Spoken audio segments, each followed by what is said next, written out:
Всем здравствуйте, друзья! Добро пожаловать на мой канал, с вами Николай. И сегодня я хочу поговорить немного о этих прекрасных растениях, которые вы могли уже видеть в начале, да? О эйфорбиях, также известных под именем молочай. Немного расскажу, буквально 5 минут, про их уход, о том, как я за ними ухаживаю. Сегодня мы конкретно остановимся на суккулентных формах эйфорбии, потому что эйфорбии молочай — это огромное семейство, огромнейшее, там больше 2000, даже, говорят некоторые, до 5000 доходит количество различных молочаев. Есть различные подсемейства, например, кротоны, они тоже относятся к эйфорбиям, да, подсемейство. Одно из их там паунсетий, рождественская звезда, это растение. У них уход немного другой. Сегодня же мы поговорим о таких эйфорбиях, как вот, например, данная эйфорбия, да, малышка. Мы поговорим о том, как ухаживать за суккулентными формами эйфорбии. Во-первых, очень многие их путают с кактусом, да, например, посмотрите, вот данная эйфорбия. Я вам потом в конце покажу, не в конце, а покажу все мои сорта с названиями. Вот такая эйфорбия, на нее когда смотришь, ну типичный кактус. Но это не кактус, это эйфорбия. Да? Чем она отличается? Почему ее называют молочай? Потому что у них млечный сок. Если мы слегка надломим, например, эту своеобразную иголочку, да, или надломим там ствол, еще что-то, мы увидим светлый, этот белый такой млечный сок, который ядовит, друзья, с которым нужно быть очень аккуратным. Эти растения ядовиты, если у вас маленькие дети, животные, то не должны быть они в досягаемости. Следующий момент — это самый главный момент, пожалуй, при выращивании в эйфорбии – это освещение. Освещение должно быть очень ярким, максимально интенсивным. Вот если у вас есть южное окно, ставьте там эйфорбии, и будет им прекрасно. Если света им мало, они начинают очень сильно вытягиваться, начинают расти не по сорту, цвет у них изменяется, совершенно им не полезно. То есть освещение максимально яркое. Насчет полива, полив для них крайне умеренный. Я мои растения эти поливаю раз в среднем 15 дней летом. В принципе, я где живу, на южных островах, возле Африки, здесь у нас лето практически круглый год, поэтому поливаю я в среднем в течение года, у них нет ярко выраженного периода покоя, поливаю их раз в 15 дней. То есть, если вы их дольше подержите, да, без воды, ничего страшного, они могут пережить засухи, могут месяцами вообще не поливаться. Вот реально, если вы эту эйфорбию поставите и не поливаете ее несколько месяцев, ничего с ней не случится. Но так как я не хочу им тоже устраивать слишком большой стресс, полив крайне умеренный, раз в 15 дней, раз в 20 дней. Чем меньше света, тем, соответственно, меньше полива. Чем больше света, тем полив чуть больше мы увеличиваем. Да? Следующий момент – это пересадка. Растения эйфорбии суккулентные в своем большинстве растут крайне медленно. То есть прирост у них, так сказать, надземной части крайне неспешный, поэтому пересаживаем по мере необходимости, когда видим, что растение уже, я бы даже не сказал, там раз в год вы обязаны пересадить. Нет. Им и питание особо не нужно, это удивительные растения, то есть их не нужно там сильно удобрять, ничего, да. Пересаживаем, когда уже видим, что растение явно ему некомфортно в горшке, да, тогда пересаживаем. Сильно большие горшки не нужны.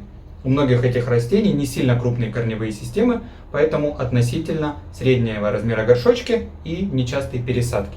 Следующий момент, я просто смотрю, я здесь выписал какие пункты, да, подкормки. Подкармливаю я их крайне редко удобрением для суккулентов и кактусов. Прям специальное удобрение. Немножечко, вы знаете, раз там в 2 месяца, если вы подкормите небольшим количеством удобрения, им будет достаточно. Это растение для ленивых. Главное, чтобы был хороший свет. Следующий момент – это размножение. Размножаются они очень легко на самом деле. Например, данная эйфорбия милоформис, да, у нее вырастают детки. Видите, у нее прям деточки, мы можем их отсаживать, сажать отдельно в грунт, постепенно они дают корни. Не нужно специально что-то наращивать, там пытаться что-то делать. Просто отсадили детку, воткнули в грунт, сама она нарастит корни всегда, 100%. Не нужно какие-то там теплички, не теплички, еще что-то. Все вырастет само. Например, у данной эйфорбия энопла, да, такой эйфорбии, она как таковых деток не дает из грунта, да, откуда-то, но они растут у нее, смотрите, видите, как веточки такие своеобразные, да, растут по всему основному стеблю. То есть мы просто можем одну отделить, пойдет опять-таки этот млечный сок, который постепенно подсохнет, можно подложить какую-то ваточку, да, чтобы он сильно не заляпал растение, потому что его потом очень сложно отдирать, он становится как резина. Мы ее отделяем опять также, подсохла, даже меньше дня можно подождать, и помещаем в грунт, вырастет. Да, вот, например, смотрите, я подобрал на улице, просто стало жалко, эйфорбия канариенсис, наша, так сказать, где я живу на Канарских островах, эйфорбия, вот такая, смотрите, она уже дала корень, она еще пошатывается, но из земли уже не выходит. Просто ее воткнул в горшок, не поливал, вообще забыл про нее.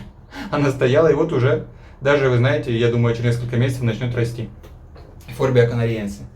Следующий момент – это вредители. Вредители, единственные вредители, которые я на них встречал, это мучнистый червец. Мучнистый червец их ест. Не всегда и не в большом количестве, но если у него прям голодуха и стоит эйфорбия, он на нее может напасть. Это единственное растение. Причем нападает, всегда проверяйте молодые точки роста. У меня на работе есть одна эйфорбия, которая там у меня живет какое-то время. На улице я ее поставил, тоже подобрал на улице, стало жалко. Поставил несколько веточек этих, сразу в горшок посадил, она дала корни. И я на ней периодически нахожу, так как червеца у нас здесь много на улице, нахожу на молодых точках роста. Червеца ничего, убираю, все нормально, абсолютно, да? Все, в принципе, все моменты по уходу. Быстро мы пробежались по ним. Яркий максимальный свет, крайне умеренный полив, минимальные удобрения, пересадка по мере необходимости, вредителей практически нет. Идеальное растение. Конечно, если у вас вся квартира выходит на север, вы живете на первом этаже в средней полосе, да, какой-нибудь из стран СНГ, например, и у вас там постоянно темно, я не рекомендую заводить это. Либо вам надо будет иметь какую-то очень мощную лампу, и то даже под лампами они все равно начинают вытягиваться. Очень многие сорта. Поэтому, если есть возможность, у вас хорошее освещение, то вообще без проблем. Зимой можно лампу добавлять. И сейчас я вам покажу все сорта. У меня их не так много. Может быть, в будущем я заведу еще. Мне они очень нравятся. Порядка 15 штук. Покажу всех с названиями.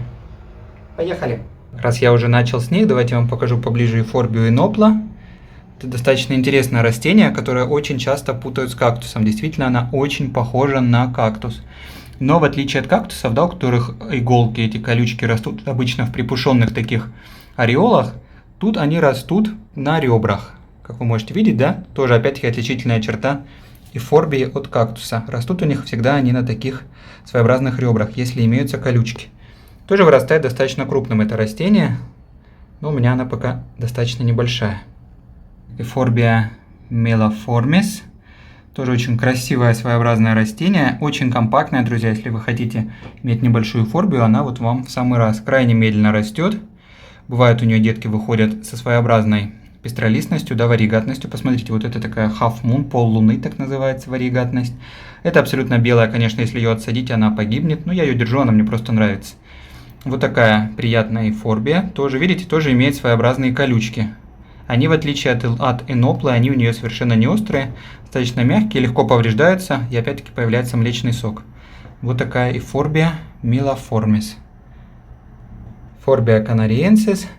Это огромные деревья, растущие по 5-6 метров в высоту. Конечно, до такого состояния она будет расти очень долго, и в горшке это практически нереально, да, достичь, чтобы она была очень большой. Но у меня совершенно маленькая. Пару раз я подбирал их на улицах, вы знаете, иногда у нас там их то они отломятся ветром, то еще кто-то там, человек какой-нибудь собьет их. Я их иногда подбираю, проращиваю, потом дарю друзьям. Вот эта вот малышка сейчас живет у меня, пусть растет, если в какой-то момент она мне надоест или станет очень большой, тоже пойдет кому-нибудь в гости. Такая эйфорбия, да, своеобразная, тоже ребристая, интересные у нее ребра, видите, такие. Крупные экземпляры смотрятся очень красиво, можете поискать. Эйфорбия канариенсис. И вы увидите, какие шикарные огромные экземпляры из нее вырастают. Эйфорбия платоклада. Очень своеобразное растение, крайне необычное. Кстати, когда я ее покупал, она была вся в червеце. Я его очень быстро вывел с нее. Посмотрите, ее еще называют в народе как живая палка. Потому что выглядит она реально как засохшая палка, но она живая. И у нее достаточно интересный цвет. Видите, у нее такой розовый цвет своеобразный. Растет она тоже достаточно пышно, цветет. Не ярко, так же как все эйфорбии, тоже своеобразное у них цветение у эйфорбий. Да, но посмотрите, насколько интересный у нее цвет. С розовинкой, с этой. Вот такое крупное растение уже у меня имеется. Так она постепенно наращивает новые веточки. Можете видеть.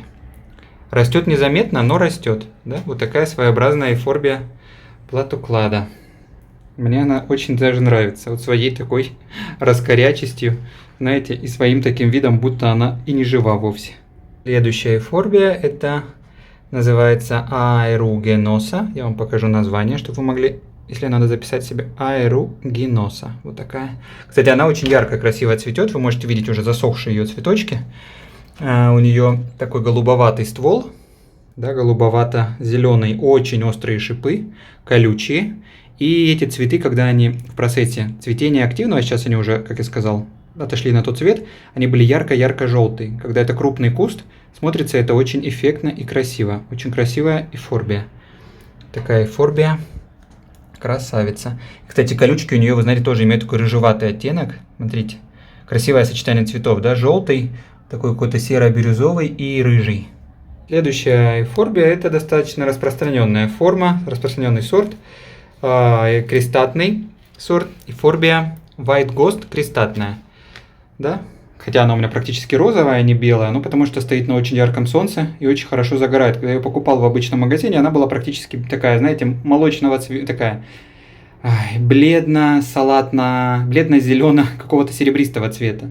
Да, посажена она, как вы можете, паразитическим образом на другой суккулент. Ее вот так наращивают, и она питается с него. Но, вы знаете, мне она нравится очень, потому что необычная очень форма. Это крестатность. Ее крестатность — это когда растение растет вот так, видите, какими-то волнами, как петушиный гребень, можно так сказать. Вот такая она была изначально, когда я ее покупал. Видите этот цвет? Но вот так она на солнце загорела. Очень-очень красивое растение. Тоже она мне крайне-крайне нравится. Абсолютно неприхотливый. Пожалуй, эйфорбия — это самые неприхотливые растения. Да, такие молочаи. Молочай, как-то не привык я их называть. Но тоже, можно сказать, молочаи такие необычные. Очень рекомендую. Следующее растение — это вот такой сорт белый призрак называется. Вы знаете, чуть-чуть посложнее встретить его. Растет он на своих корнях. Как вы можете видеть, цвет практически белый. Белый с зелеными вкраплениями легкими.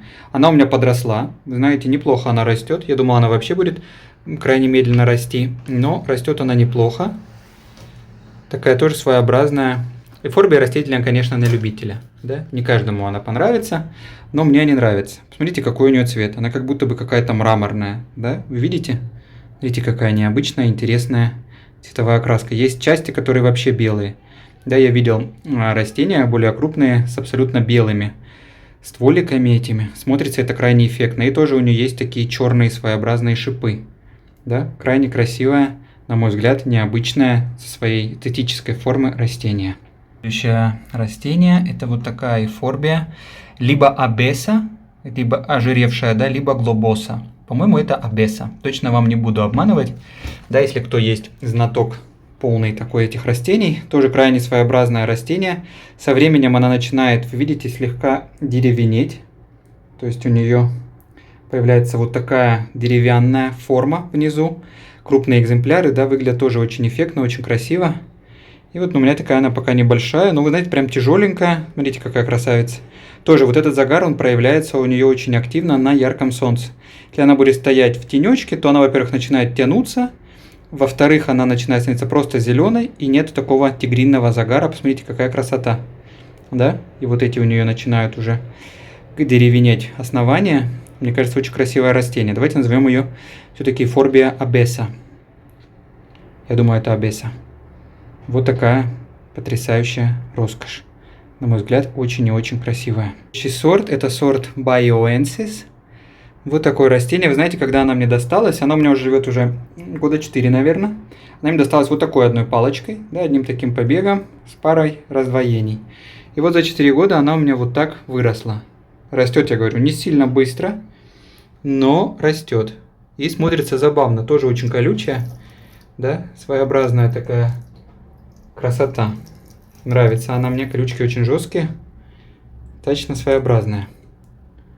И вырастает она крупным тоже таким своеобразным кустарником. Опять-таки надо отметить, что эйфорбии они бывают и травянистые, и однолетние. Есть, да, есть, которые растут как огромные деревья, как вот канариенсис, например. Есть, которые растут как такие вот кустарники, есть, которые растут в форме таких просто как грибов фактически, да. Очень-очень своеобразные и богатые семейства, богатое семейство в целом. Вот такая вот роскошь. Давайте я покажу ее чуть ближе. Как все остальные, видите? Так у нее выглядят ее побеги. Интересное вот название. Bioensis, если кто будет искать. Растение — это сорт стеята, либо стеллата. Вот название.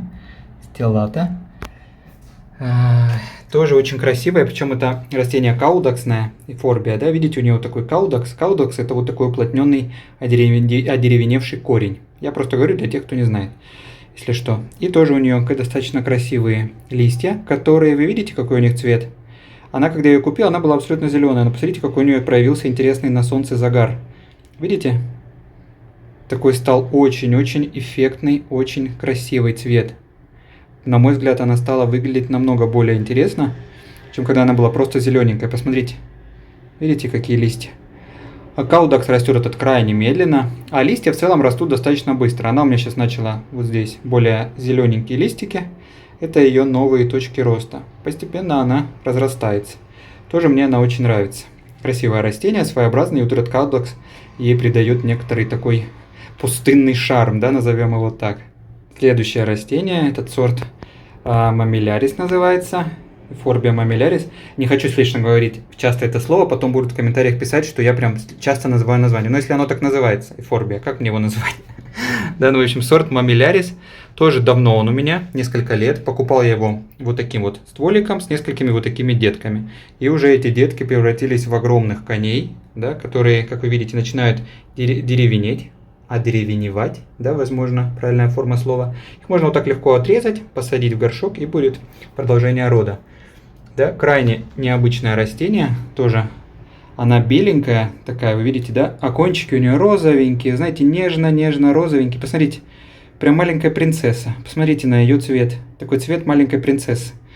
Очень необычное растение. Ну, конечно, тут она такая становится таким монстром деревянным, да, в шипах, но на кончиках она такая принцесса. Смотрите, какая красота, какая нежность. Очень она мне тоже нравится. Это эйфорбия мамилярис варигатная. Здоровское растение. Посмотрите, какое крупное, да, по сравнению с рукой.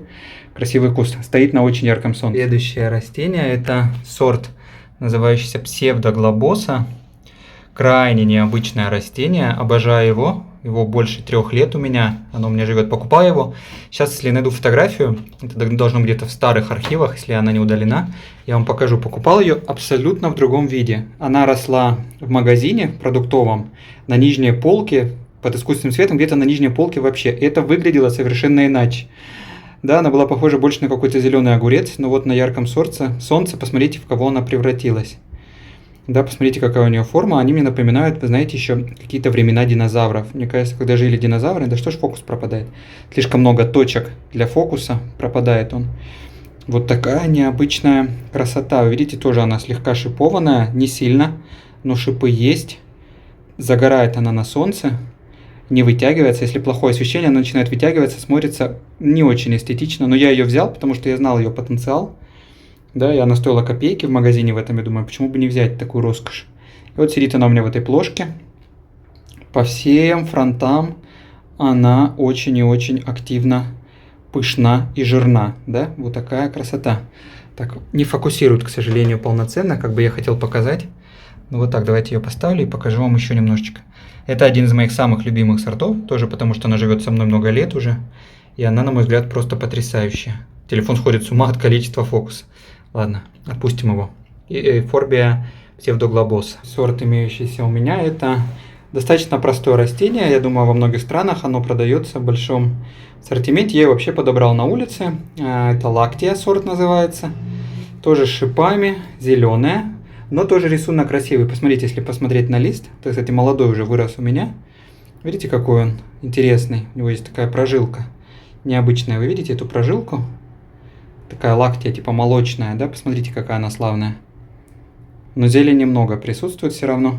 И вы знаете, я ее подобрал вот этой веткой такой, воткнул в грунт. И все, больше ничего не делал. И поливал там когда-никогда, когда вспоминал про нее. И вот у нее уже выросла эта часть, вот эта выросла уже у меня. И вы знаете, не так давно она у меня. Месяца 4-5 может быть, как максимум. Но тоже смотрите, какая крупная. И вот этот цвет, тут надломлена она была. Вот этот цвет у меня, конечно, тоже радует. Посмотрите, такая молочная дорожка на ней растет. Крайне эффектное растение. И очень-очень простое. Растение, я не буду ее ставить на стол, потому что она очень большая. Это называется сорт Ингенс. Посмотрите, какая роскошь. Очень-очень крупное растение. Оно у меня стоит в небольшой подставке. Тоже много солнца получает. И вот она пошла в рост. Достаточно долго она стояла без роста. Вот начала она просыпаться. Видите, когда они начинают расти, многие эйфорбии, да все, в принципе, которые вот я знаю, суккулентные, в большинстве своем, у нее начинают спалить такие маленькие-маленькие листочки. Потом они начинают отсыхать, это абсолютно нормально. И остается только вот такой вот жесткий, красивый ствол. Посмотрите, какая роскошь, какая пестрота, да? Посмотрите, какие шипы. Очень интересный цвет. Причем моментами она становится абсолютно белая. Вот здесь, посмотрите, она абсолютно белая. Ну, белая, соответственно, я имею в виду не совсем белая, а такой светло-молочно-салатный цвет, да. Крайне необычное, красивое растение. Также ее легко размножить. Можно взять такую веточку, например, отломать аккуратненько. Млечный сок этот подтереть тоже аккуратно, чтобы он сильно не растекся по стволу. И посадить отдельно. Мне это делать не нужно, она меня радует. Кстати, ее зовут Анна, в честь моей подруги. Если Анна смотрит это видео, привет ей передаю. И вот здесь живет моя Анна, она же Молочай Ингенс. Да, вот такая красота. На мой взгляд, очень эффектное, крупное растение. Смотрите. На нее можно смотреть часами, мне кажется, и все равно что-то видеть для себя и находить новое на ней. Очень красивый экземпляр. Давайте я вам покажу ее в полный рост ее. Для этого будет встать со стула. Видите, какая она крупная. Ингенс. Роскошь. Я вам хотел показать два растения. Они не относятся к семейству эфорбии, они относятся больше к стапелиям. Это называется орбия.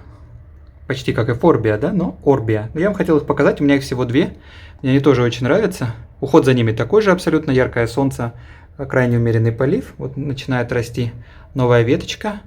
Это орбия вариегатная. Да, давайте я ее сниму, может быть так, покажу отдельно. Смотрите, вот так она выглядит. Крайне интересное растение, загорает активно на солнце, становится такого пурпурно-розово-красным, каким-то непонятным. Такое тоже космическое создание. Кстати, эфорбии тоже, мне кажется, они как от времен динозавров, либо из космоса занесены. Вот такая малышка. Еще есть вот такая. Это называется думери. Тоже орбия. Смотрите, она чем-то похожа на молочая эфорбию платуклада, да, которую я вам показывал до этого, которая мертвая палка. Она чем-то на нее похожа. Тоже крайне своеобразный цвет. Необычный, тоже такой коричнево-красный какой-то. Не красный, а я не знаю какой. В общем, в оттенках красного, да, как это называется, бордовый там тона. Я не сильно разбираюсь в оттенках цветов, извините меня, да, чтобы прям сказать, какой это оттенок. Напишите знатоков, кто знает, что это за оттенок. Ну, в общем, что-то необычное, кракозябра такая. Вот такая малышка. Все, в принципе, на этом моя коллекция заканчивается. Спасибо всем, кто был со мной в этом видео. Я рекомендую вам заводить эти потрясающие растения. Они очень хороши собой, очень легки в уходе. В уходе, если есть хорошее освещение, они вас будут обязательно радовать своей вот такой, ну, не конкретно орбии, а эфорбии. Давайте на эфорбию переведем ракурс. Будут радовать вас своей такой необычной красотой, да, своими странными формами космическими, своими странными космическими цветами. И мы обязательно сделаем в ближайшее время полный обзор по моему балкону. Здесь много разных суккулентов, много разных кактусов, много в целом разных таких более пустынных растений. Все, друзья, берегите себя. С вами был Николай. Подписывайтесь на канал, не забывайте про лайки. И увидимся в новых обзорах. Пока-пока.